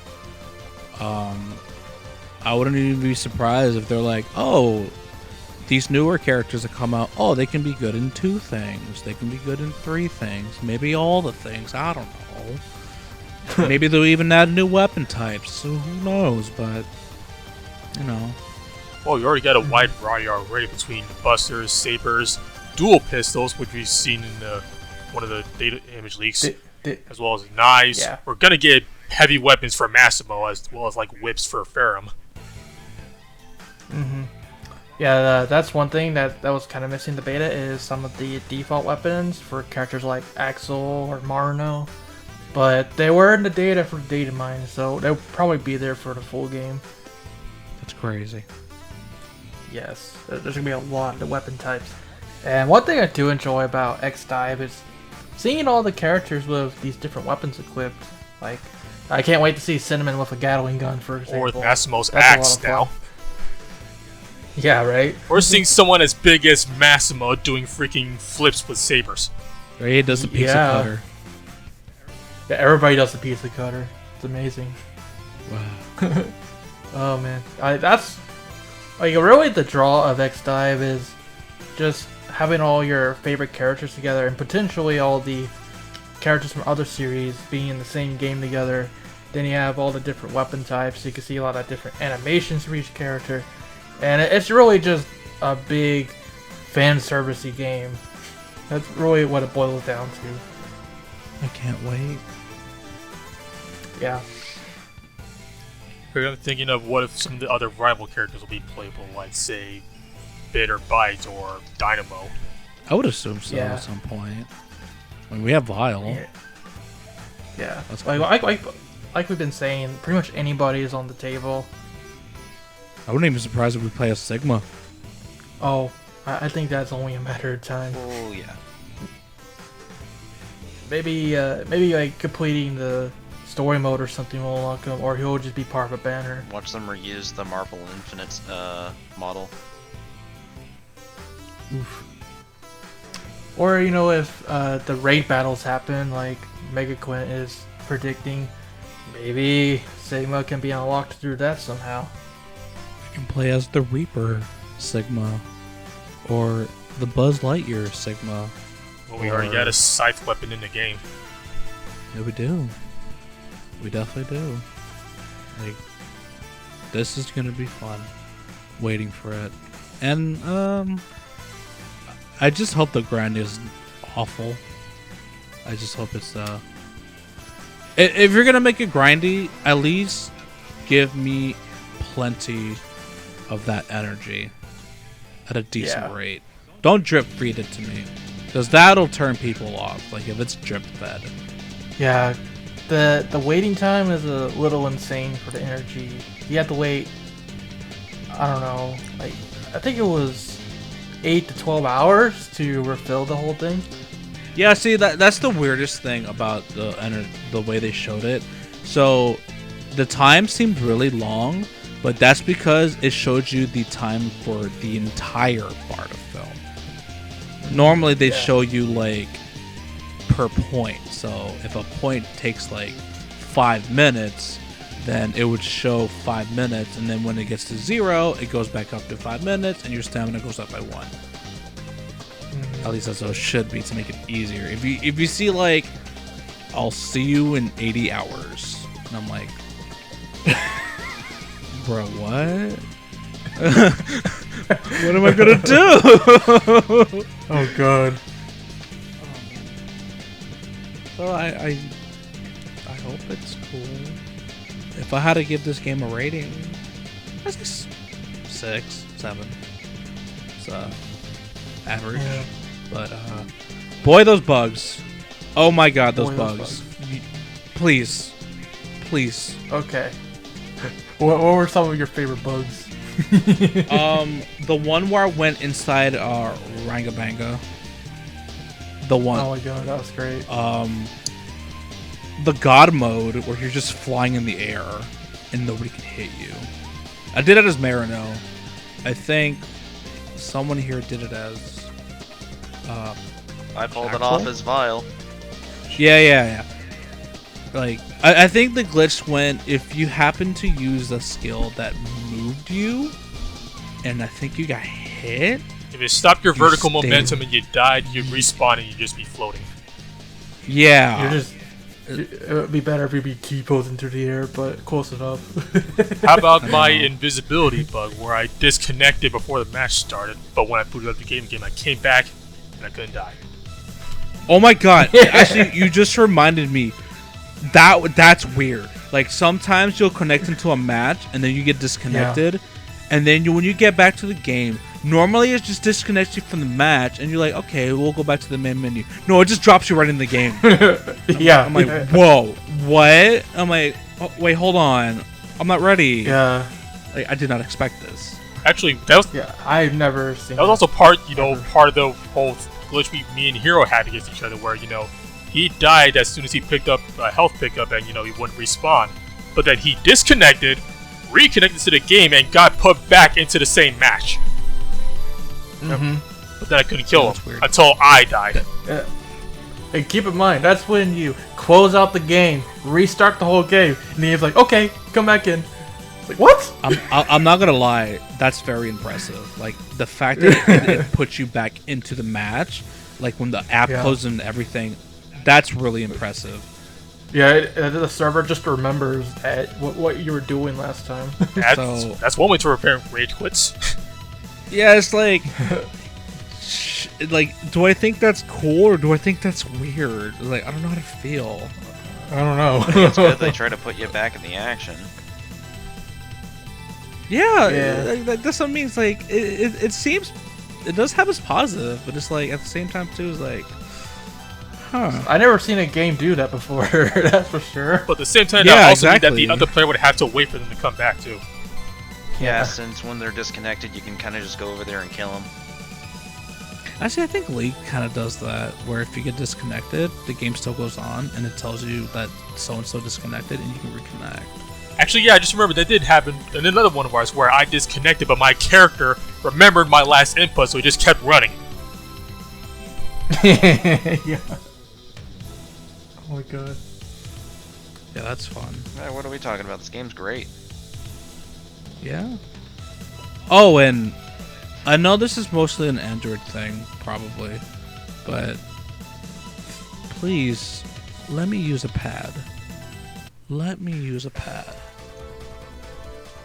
You should be able to, but they need to add a lot more support. Yeah, like, and then also like I think you mentioned this problem, but I had a problem where, say, I think I wanted to switch my weapon. It would also turn off my boss weapon, or like boss ability. I think that's what it was. So it's like, why are you stop? Put it back. And then like I didn't like that. It's like they turn off the boss weapon as soon as you run out of ammo, which kind of makes sense, but then you have to go and toggle it back on, which is annoying. Yeah, see, you were lucky. You had an 8-bit controller. I did not. So I tried to switch Pro controller. I tried the PS4 controller, and it was unplayable. I couldn't do it. Like I couldn't play the PS4 at all. Doing it on Nox wasn't a cakewalk either. I was playing on keyboard on BlueStacks. I also tried on my Android phone, which it runs well, but textures don't load properly, as characters on armored parts were glowing white. Yep. Yeah, one of our Colonel Forces doc, he showed me outright. He didn't have any models. All he had was the weapon. He just couldn't see anything. He's like, how do you play this game if you can't see anything? I'm like, definitely, this game was not optimized for every phone. They need to do a lot of optimization for more types of phones. Basically, what this game is saying, you need a tablet or a really good phone if you really want to play this game. Yeah. So I'm lucky that I recently upgraded my phone to a model that just came out this year. So I was good to go on that, but yeah. I have an iPad, so I'm probably going to use it on that. I might get another tablet or see if, because I remember one of our users said that there was like ways you can make Nox run better. Yeah, this game seemed really comfortable with the emulation part of it. And I think they encouraged it too, didn't they? The devs? I think so. Yeah, they did mention it, I believe. Yeah, that's not something you see very often, because most other games, they're like, don't do that. Oh, yeah. When you do the little survey that they did, one of the questions is, how are you going to play this game? And one of the options is the emulators. And the one who picked that got banned. Well, honestly, the game's free already, so it's not like you can, steal it. Yeah, it's not a big deal. But like, for example, I think you can play Fire Emblem Heroes on the emulator no problem, and I don't even think they can tell. Like, I think people have said they have gotten banned, but I don't know how they found out. And I think Dragalia is unplayable. Like, it just doesn't work. I think they did something to like cut that out real quick. I know Teppin's like, unplayable. Yeah, like, does it actually boot up, or or it does boot up, but it just looks like butt. Yeah, with Teppin, you can't even get past the title screen without the game just shutting down. Oh, okay. Yeah, can't do it with Teppin. Damn, that sucks. And then yeah, I think I heard FGO was fine. Maybe Land Greaser is fine, but I mean, hey, if you're a pro emulator, that's cool. Not everybody has a cool phone. And again, not everybody has a cool PC either, so good luck. You were talking about before about how when you used your boss chip, it would also change your weapon. I also had that issue with my controller, my 8-bit controller, where I couldn't even map the boss chip to any buttons. It let me technically map it, but when I pressed the button, it actually just changed my weapon. It didn't even do the boss chip thing. So literally, I was playing the game with my controller, but anytime I had to reactivate the boss chip, I had to take my hand off the controller and tap the phone screen to activate it. And that was just awkward. So I really do hope that they fix that. Interesting. Here's to hoping. Yeah, here's the hoping. They got a lot to fix, that's for sure. Remind me, they delayed the release, right? It's no longer coming this year. I don't know. They didn't say anything. They just said that they're going to be optimizing the game now, and they'll announce the release date when they're ready. Okay. But like, they didn't outright say, "Oh, it's not coming out this year anymore." Yeah. Don't come out this year, please.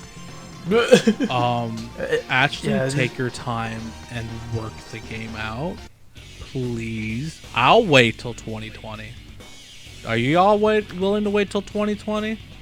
Yeah, sure. Sure. As long as it's good, you know. Because to me, I'd rather see a good, fleshed out game, even if it takes like a year later, than to see a game come out and it's just utter garbage. Unplayable. Yeah. I mean, betas are always buggy, but this really took the cake. It really did not feel like this game was ready to launch. It was just a disaster for a lot of people. Yeah. I got off lucky in comparison to a lot of people, but I still had a lot of times, like we all had a lot of times where we were just kicked out of the game entirely for no reason, or a lot of weird glitches happen. But other people, like my Twitter, when the beta launched, it was just lighting up with all these complaints from people saying, "ShadowRock, help me! I can't even play the game. It's not running." You know, it was just a nightmare. I thought it was your problem. Bro.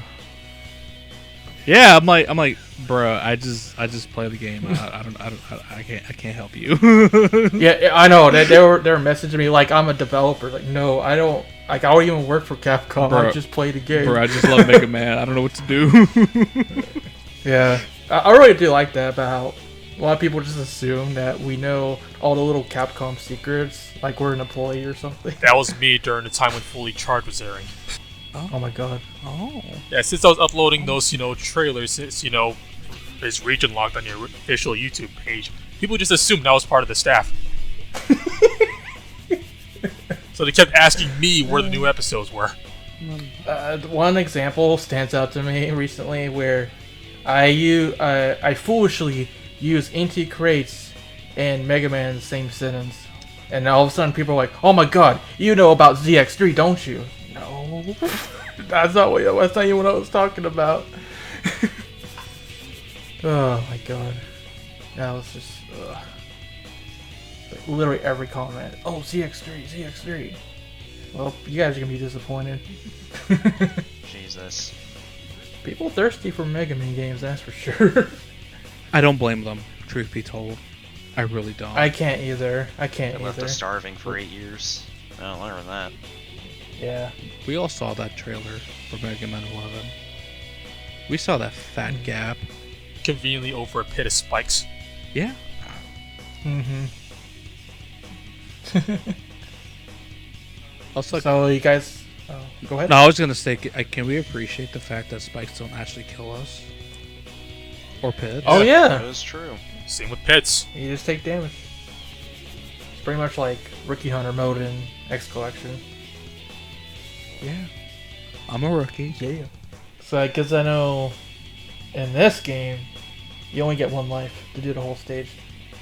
Which, to be fair, the stages are really short, but you lose all your health, you're done. You can technically retry if you do the retry chip, Right. or if you use the premium currency or the currency, whatever it is. Not the Zenny, the gem. Metals. Yeah, Oh, metals. Yeah. You can do it. That's something you can buy that in the shop too, that retry trips. So pretty much when you use a retry trip, you just respawn right there where you died. Yeah. Oh yeah, that's the thing I noticed too. Generally, when a game, like at least in Dragalia, if you like die like that and you continue, you can still beat the mission, but you won't get everything. Like it'll know that you continued, so you won't get the full rewards. But in this game, you can just die, get yourself revive, and go back. Yeah, because Like get to the same spot, and you'll still win. the criteria is having a certain percentage of health, and if you die, respawn at full health, then Yeah. You can cheese it. Yeah, that's true. On the topic of glitches, there was one I really loved. This is my favorite.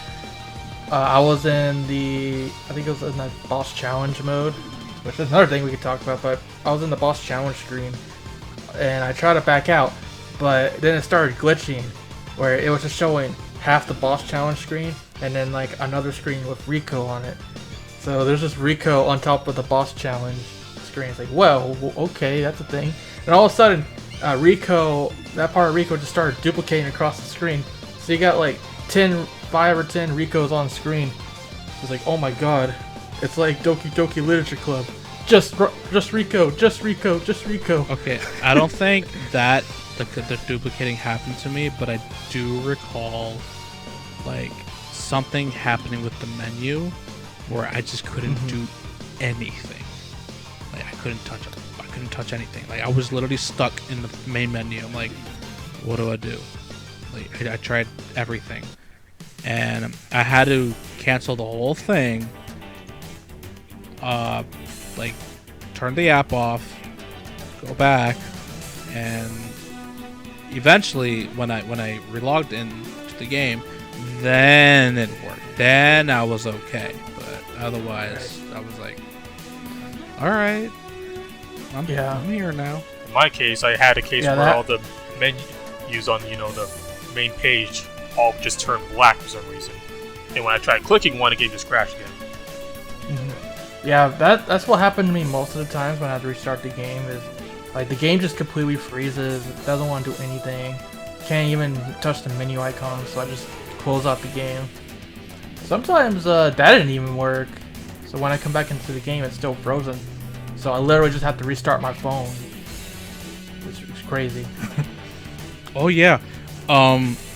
So this game freaks out if like you even remotely touch your phone's UI, like the 3 buttons on the bottom, or like if you bring up the bar where you see the time, you can scroll it down, and then you can you get a bunch of options. If you even remotely touch that, the game freaks out.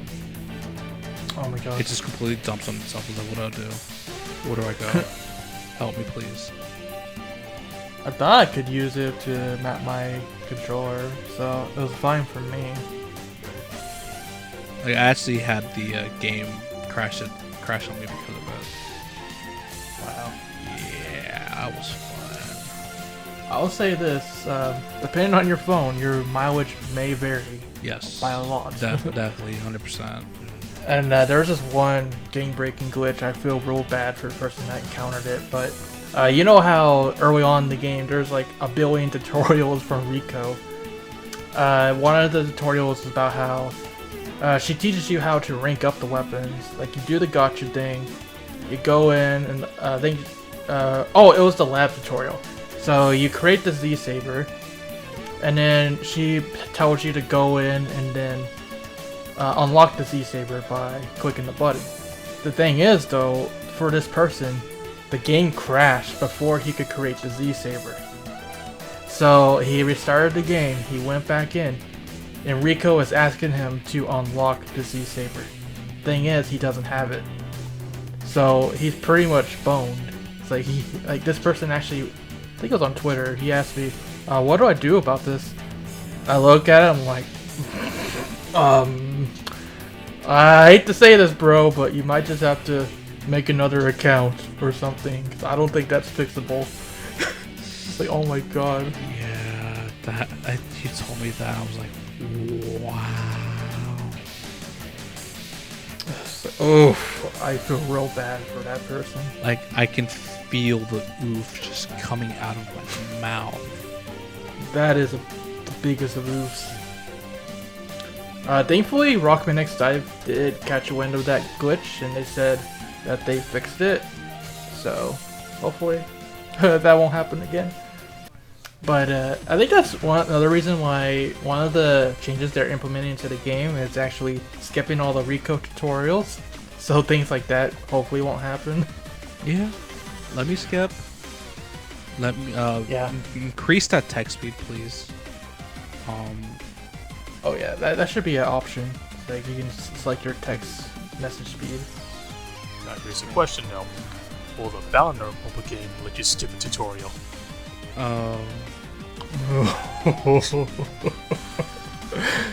That's a discussion for next year. At least I assume it's next year. That's what Proto Dude said. Yeah, we'll just have to wait and see it, won't we? Yeah. We really are mobile gamers now. There's so much mobile stuff to cover all of a sudden. Yeah, have fun with the crossover in Dragalia, by the way. Yeah. I haven't even started the game yet. Oof. Bro, you're actually missing out. I'm actually missing out on the anniversary stuff right now. I've been telling people, you want this Mega Man stuff, start the game right now. You don't even have, I mean, you should play it. It is a good game. I've never seen such a generous company. In fact, this game is so free to play it hurts. I don't understand how they're making money. And yet they are. That's quite a difference from Mario Kart Tour, which is perhaps the most greedy game Nintendo has ever put out. You know, maybe maybe that's where the money's coming from. I really have to say, when it comes to like Nintendo's like main properties like Mario, man, their mobile games flop. But like, you see Fire Emblem Heroes, you see Dragalia Lost, they're killing it. Well, mostly Fire Emblem Heroes. Dragalia took a little bit. It was pretty slow at first, but then eventually it started climbing up. But yeah, like Fire Emblem Heroes just completely destroyed it, 100%. And then like Super Mario Run, I think it did fine. Like it was okay, but it didn't do as good as that they wanted. Well, people were mad because you had to pay, and that's a no-no on mobile. Yeah. I mean, they tried that model, and I mean, it could be a good model depending on your game, but for the most part, people want it free. So it's like most people won't dignify that $10 price. Don't do what Mario Kart Tour is doing. Don't do that. DiVE, don't do that. Do not do that, please. Please. Oh please my goodness gracious. That is how you don't do things. I also heard the stamina system on Dr. Mario World is also really bad. I think I heard that as well. I didn't play it, so I can't tell you. So for whatever reason, the Mario games and Nintendo released this year have been really, really greedy. Yeah. Also, the balancing, the thing I'm worried with the balancing as well is Fire Emblem Heroes can't balance for nothing. They just break stuff, and we don't know what to do.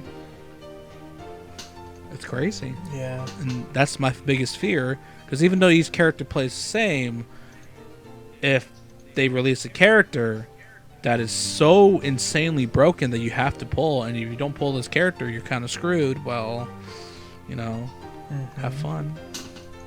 Yeah, good luck, have fun. Yeah. So hopefully they do good.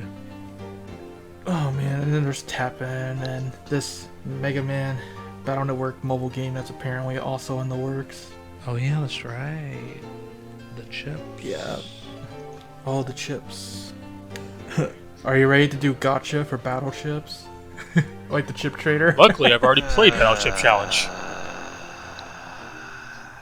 I was about to say, you said battle chips. I heard battle ships. That's Azure Lane.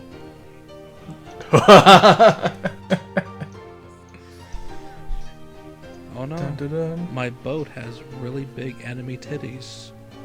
That's cool. Oh no. Oh my god.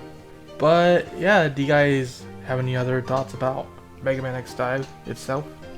Here's a 2020. Please be good. I want you to be Please. good. Fix the netcode. Yeah, really fix the netcode. Switch. Or at the very least, have an actual, you know, English server for us over on this side of the ocean.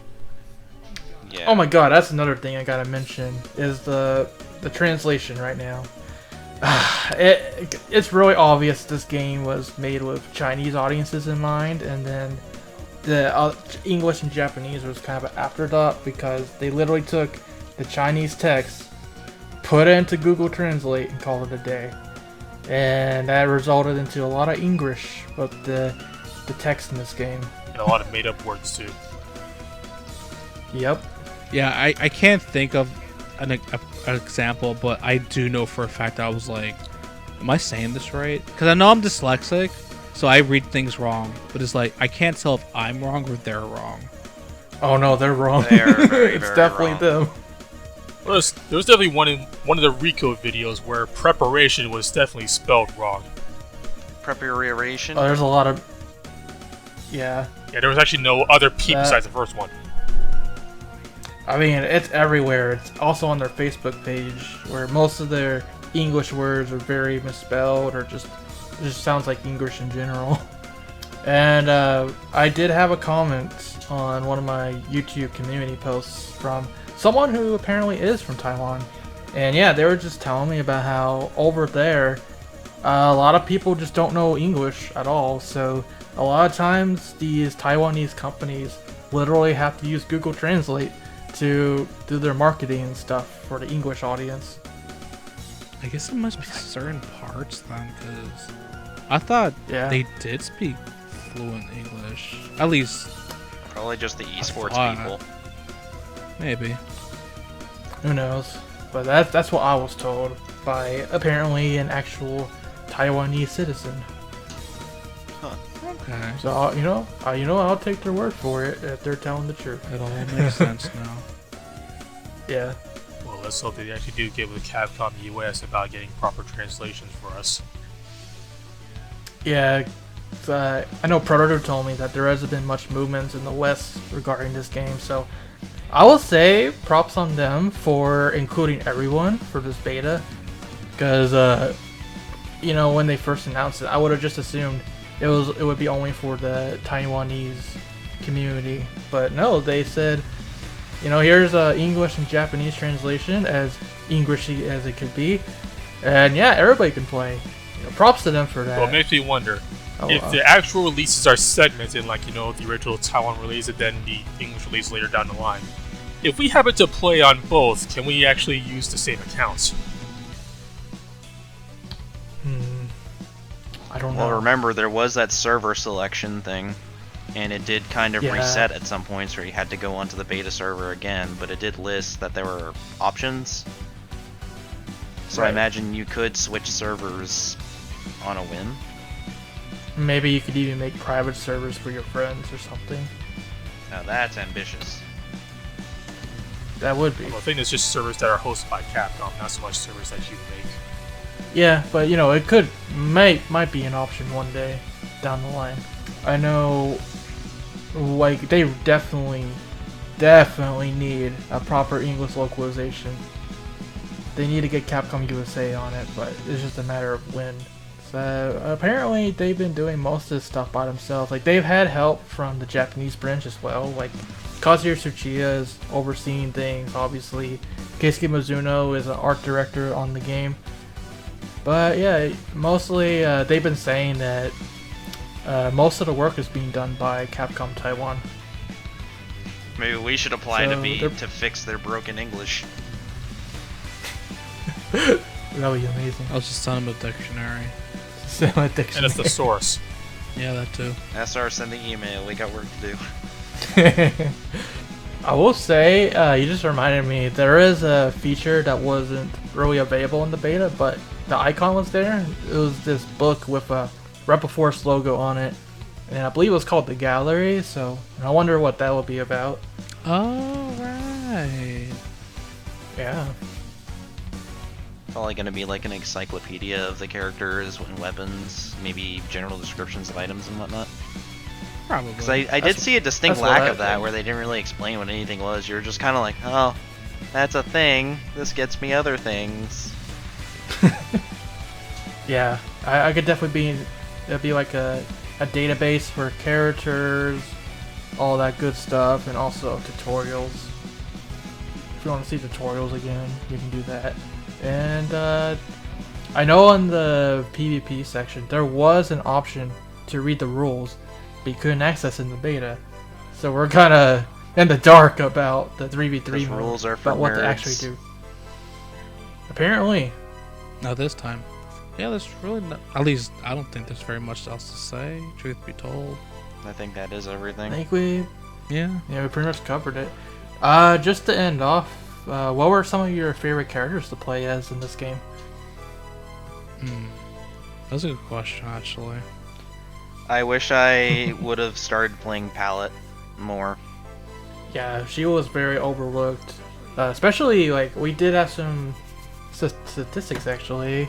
I need to pull that up. Oh, that's one thing that got me. It's just like say they do actually do nerfs, I'd rather them not. If they go about nerfing characters, I'd rather it not be based off of usage. I'd rather it be based off of win percentages. Like, what was actually winning. Yeah. See, this is where it gets kind of weird, because this is this is Taiwanese, right? All right. I know when it comes to Fire Emblem Heroes, a lot of people ask how come things don't get nerfed, and I think it has to do with the Japanese gacha laws. Like, they can't, like, if you put something out there, you can't change it. Like, you can't, like, say you give it these specific stats, you can't change the stats.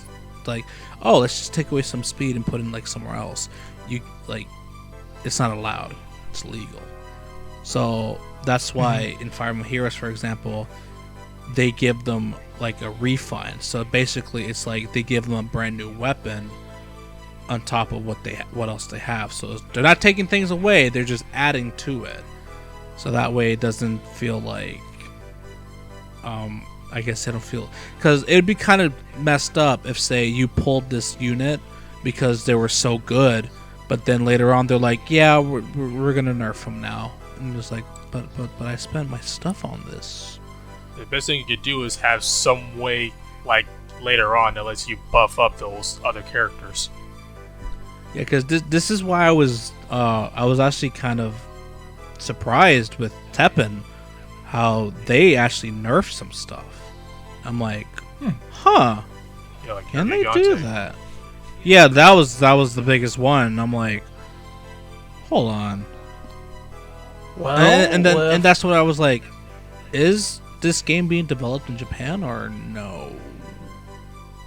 I don't know. I think Gunko is based in Japan, but you have to correct me on that. Yeah. I do hope I get some clarifications to that.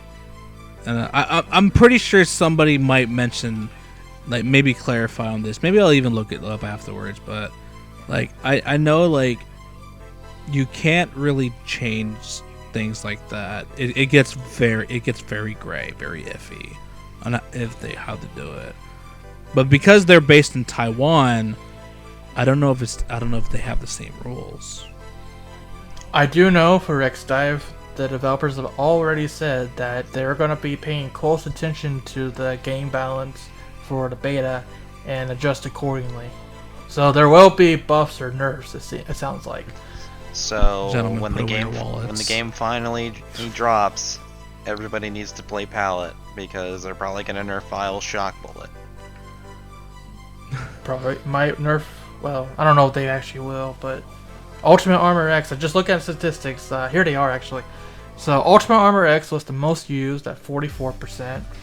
Zero is second at 20%. Normal X 15%. Vile 8%. Elia 4%. Axel also 4%.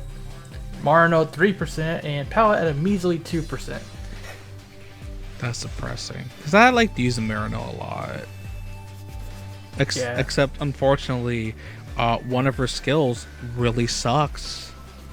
Because you can get damaged in the middle of it. So why even bother? Same with Axel's dodge roll. Why does it exist? Why does it exist? And the freaking dodge roll has so much, cooldown on it that I've actually accidentally rolled into pits with it. Yeah, that's weird. You should be able to jump cancel it. Yeah. It's like, I know for sure, like, most people are using Ultimate Armor X because it's an S-rank character, obviously it's the best, and, Nova Strike and Plasma Charge Shot is, of course, powerful. Yeah. People are getting mileage out of regular X more than Ultimate Armor, it seemed. Yeah, I think towards the end, I began to see, like, the other characters more. Honestly, between Well, it's like X's people charge figured out shot, that... Or go ahead, Quint. between X's charge shot and the secret missile, which you can just fire without, worry after using your regular weapon. That's basically almost an instant kill right there. Yeah. I know, I've seen most of the characters in PvP, but I only saw Axel one time, and I don't think I saw Palette at all. I fought 2 pallets and lost to one of them. Maybe I did see one, but I know I was shocked towards the end of the beta where I finally found an Axel. The network delay actually made Alia a very big threat because I was apparently sitting inside her milk creeper even though I was moving away. Oh, it happened to me too. It's like, oh shoot, I should probably get out of this. Oh wait, I'm dead. Oh, I blinked. I'm dead. Wow. Yeah, Elia, I actually really like Elia's skills. They're pretty good. And Zero does have Rakoha, which you just get close to someone and do a lot of damage. People were saying you could one-shot people if you did it on top of them. Mm-hmm. I believe it. Because then all the projectiles would hit them. But the problem is, just like you have all that latency, and then you of course have to, you have to be inside of them. Yeah. And even Ryujin, even if it's, extremely limited range, it does a lot of damage. That's the other thing that gets me, is how they can keep swinging after they die. Oh yeah! I totally forgot about God. that. It's like, you kill somebody that has a melee weapon, you run. You don't walk through them or stay... you run the opposite direction. Yeah. Because they're still swinging. I did remember, it's like, oh, there's my health. Alright. I got killed so many times because of that stupidity. Yeah, and the latency is so bad that you kill someone, you're like, okay, I'm good. But suddenly you start taking damage, like, wait, how? Yeah, they're still firing. I got people because of that. Oh, trust me, I know. Me and you, Hero, know all about that latency. I still remember the robbery of the Millennium. Yeah. Our bar was full. It lagged. Then they won. Oh my god. Are you sure about that? Are you sure about that? Are you sure about that? There's the footage. Well, on my screen, you didn't have yours full. On our screen, ours was full. Yeah. See, that's how bad the latency is. Evidence claims otherwise. Like, oh my god, I was like, bruh, what is this? It should have said draw! In that case, I was like, okay, I'll accept the draw. It sucks, but I'll accept it. Not, no. Oh, I lose. Bruh, what do you mean? I played the game correctly. Shut up! Well, Freddy could have one of those glitches where it says both win and lose at the same time. Because actually, that just reminded me of another glitch, actually, with PvP, where I start matchmaking, it goes to, it clears away, what it usually does when you find someone, but I didn't go into a match. I was still on the screen. So I go in and hit matchmaking again. Then I enter a match, no opponents. No opponents. Yeah, it's just me in the room. And I just stuck there for like 5 minutes. And after it's over, result screen, I win and lose. Oh. It didn't even show, the player setups either. It's just win lose. Huh. At that point, you think, okay. All right. I remember now. The first time I played 3v3, I found a room apparently. The match started, but then it got really slow on that screen where it says versus. And it was just sat there for a while. I'm like, oh god, is it gonna crash? I thought it crashed, but then it got to the actual game. The thing is though, I didn't spawn. Like my screen was just on the spawn point, but I never spawned. You couldn't even see my character. But meanwhile, other people were actually spawning in and playing, and you could see the bars going up. And I just sat there the entire game doing nothing because I didn't spawn until the game finally finished. I was like, wow, I couldn't actually play the game. I love these glitches. Dude. These glitches are freaking amazing. Like the glitch where you kill someone, but then you start taking damage and die too. The only other game I've seen do that is Splatoon, where sometimes you splat someone, and all of a sudden you start taking damage and get splatted, and then the camera zooms in across the whole stage to the enemy spawn point, because apparently they killed you too. I do recall that happened to me once or twice. Yes, that did happen a few times to me. That's the only other game I've seen do this type of thing. That's just the result of bad latency. Yep. Let's look at the biggest positive from this whole thing, though. The Jacob elevator theme is like the best ending theme ever for a video. 100%. It actually is. I think I'm gonna remake the outro to include that. It's that good. It really is. Yeah. Who was the one who showed it to me? Like somebody showed it, and I was like, "Wow, this is good." I think we were streaming and we were talking about the soundtrack, and one of us posted it. My balls were blown away. Oh my god. I really do like the remixes that they made. I just wish there was more of them. That's probably the highlights of this whole thing, is just the new remixes. Yeah, honestly. I couldn't complain. They were really good. No, here's my complaint. Yeah. Where's the Jacob elevator? Why couldn't I hear it in the game? Come on now. Alrighty. I think it's time to wrap this up, though. Yes. So in conclusion, the game controls surprisingly well for a mobile game. You just need to add more controller support. The story mode's alright, but PvP co-op, it's very buggy. You need to fix that online to make it even worth it. I will say though, I do like how you didn't use up stamina to play those modes, so you could play them forever. But why would you? Because it's so broken right now. Yeah.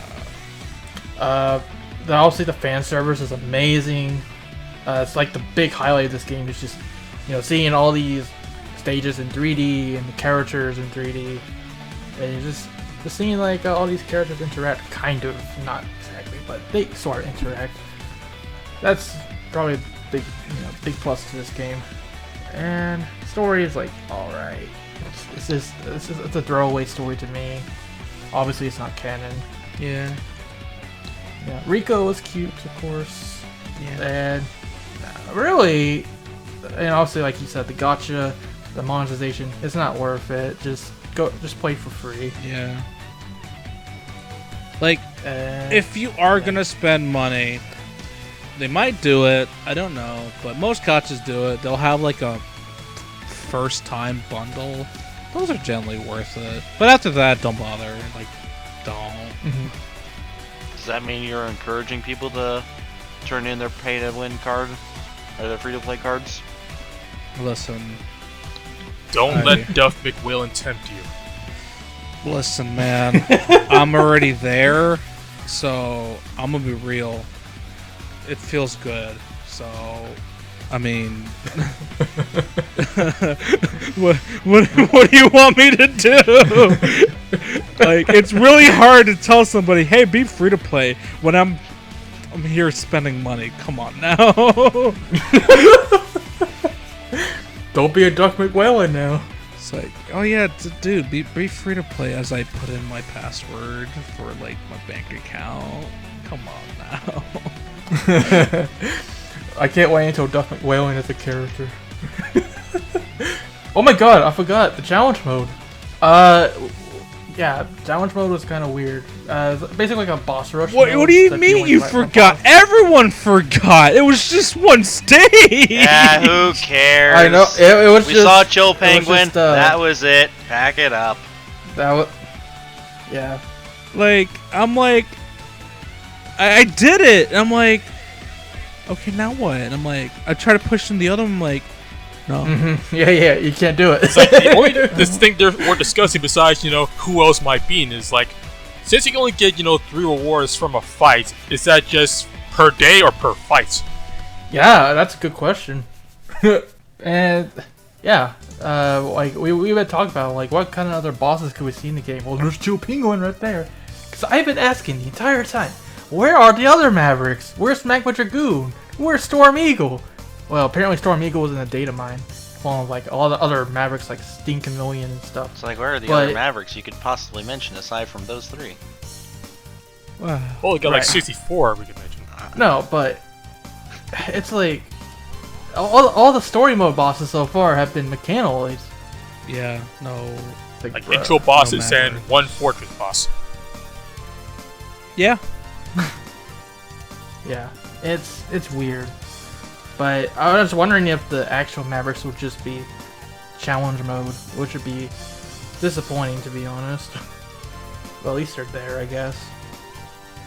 Maybe they'll be playable in that case if they're not in story mode, but I think you can still fight them, but I do get the feeling you'll be able to pull them. I mean, for God's sakes, we're gonna have Vile Mark 1 versus Mark 2. Yep. That's pretty cool. Yeah, there's a lot of them. Like I think, oh yeah, Overdrive Ostrich is one. Obviously, Sigma themes would hint at a Sigma boss fight somewhere. There's also Dr. Psyche from Mega Man X Command Mission, which I wonder how he's gonna work. Watch him just be in the background, and it's just gonna be it's gonna be like Sans. I guess because like his final form, his fully evolved form is so huge, maybe he could be a like a boss raid battle. So there's definitely a lot to come to this game. So it's pretty exciting just seeing like what's gonna happen with this game in the future. Speaking of the future, before we end off, I did want to quickly go over some of the features that they teased for the future, just kind of get our thoughts on it. The ones that are confirmed so far is obviously gamepad button setting with adjustable transparency, so apparently you can turn off the buttons. There's the added invincible time after the character is dead. The skippable novice guides, aka skip Rico's dialogues, which is good. Adding more languages, hopefully they're not English or whatever. And scripting errors, which has to do with obviously the English and all that, so hopefully they're gonna fix that. They said they will though. And there, like when we did the survey, they did ask us which of these features that we want in the game when it's officially launched. There's character skins, which is already in the game actually. Spectator mode for PvP. Guild battles. The pet system, I guess you could have your own pets. Auto PvP, which I don't know why that that's even an idea. Multiple player raid boss battles, which is something we want. Bosses that can be operated by players, so play as bosses. That's kind of cool. Mounting function, I guess for right armors and stuff. Add the same stages as the original series or classic series. And time attack match stages as the original series. Don't know what exactly they mean by that. That's what they said. So any thoughts? Let's see it happen. The only thing that's weird to me about this is auto PvP. Why would you make that auto? I see that more useful maybe in the cooperative version modes, not really PvP, because I can just imagine an X just running forward every time and he just dies and then he just does the same thing. He just runs forward and dies. Although there are rewards for doing PvP. You get these tickets and you get like extra stuff for that. Like you get the poison sprayer weapon. I know that was one of them. Yeah. You can also get electric spark apparently. That's awesome.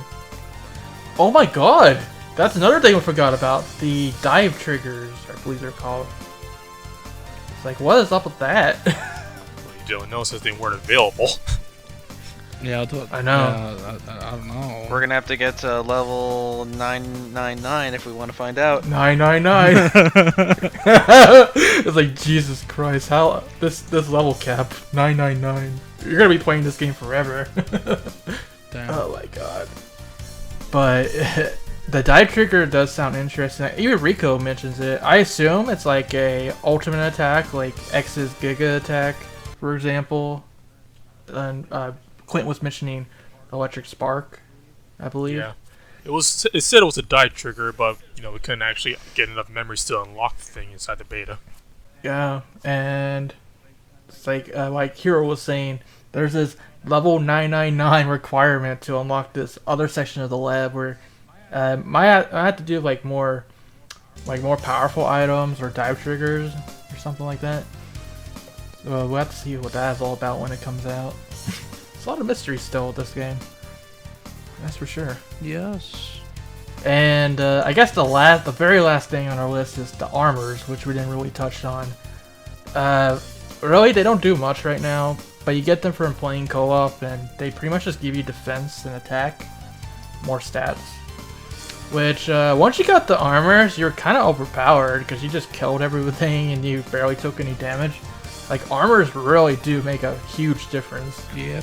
So I know the first time I played co-op, I almost died my first couple runs because I didn't have any armors. Once I got the armors, it was a cakewalk. And we also saw some armors in the data mining where there's actually armors based on the True Force designs for X and Zero, which is kind of neat. I wonder what, if they'll do anything visually, or they'll just be there for stats. I would imagine just stats, unless they actually... No. Yeah. They would just make it an alt. I would think it's so. weird that... Yeah, it's weird that you can get them as armors, like equipable armors though, and they don't have a skin for those. Yeah. Maybe they will, but... Maybe, maybe they'll probably do some cosmetic ones, maybe. But I don't see them getting very much visual representation. I guess what they could do is make those specific armors only equipable by X or Zero, and having the full set gives you the True Force skin. That could be neat. Yeah. But yeah, that's pretty much it. It's just the armors are kind of broken so far. So once you unlock them, because that's like the end of the beta, when you get to level 20, that's pretty much the end. So at that point, you're really overpowered. Other than that, he's got any final thoughts before we end off? Please be good. Yeah. Ditto. Ditto. Please be That's good. all we can hope for. Fix the online, fix the glitches, fix the bugs, and it could be a decent game. Make ShadowRock a playable character. Please. At least make it a Let us do the If English. that actually Let us do the translations of your English translations. I guess Red Bull Rockman will remain the closest we'll ever get to ShadowRock. That's crazy. Officially. Yeah, it really is uncanny when you think about it. Yeah. If you really take a look at it, it's like, wow. But anyways, to truly end things off, let's go around the room and rate how hyped we are for this game from 1 to 10. Let's start with you, TGP. Oh man, that's. I don't want to give it too high. Out with it, man! I'll give it an 8. 8 out of 10. That's how excited you are. Yeah. I'd say I'm in the same boat. Okay, how about you? An 8. Okay. How about you, Hero? 9. I have high hopes. Wow, cool. I'll agree with Quentin, TGP. I'll give it an 8. I'm really looking forward to like what else to add to this game. Yeah. Like I'm worried, but I mean, you can't be worse than EA, so. To be fair, that's a pretty low bar. Yeah, that's exactly. a tripping hazard. That's a pothole in the middle of the floor. And obviously we only played a beta, not the full game. But what would you rate this game like so far? Hard 6. Yeah, 6 or 7. Yeah. Probably 6. Average. Average. Yeah, I agree. 6 or 7 sounds right. It's just, you know, really it's because of the bugs. I think the game would be better if we didn't get kicked out every 5 minutes or less. Yeah, So- yeah, exactly. But yeah, that pretty much does it for our Mega Man X Dive review / discussion on the beta test. Hope you guys have enjoyed, and I have been ShadowRock. I've been TGP. Konobabada! And I am MegaQuint. Oh, MegaQuint, where can they find you at? Well, you can find me at my own YouTube channel, youtube.com/MegaQuint, where I do commentary-less walkthroughs of the many, many games in this series. Most of which are basically already done now. I'm mostly just covering fan-made stuff like ROM hacks and fan games now. Nice. That's awesome. And what about TGP? You can find me at my own channel, youtube.com/thatgameplaya, or twitter.com/ or at thatgameplaya, I think. Yeah, you can find me there. Doing some stuff. Hero?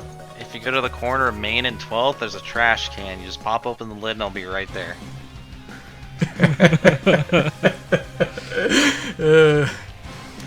And as for the ShadowRockZX crew, you can find all of us at youtube.com/ShadowRockZX.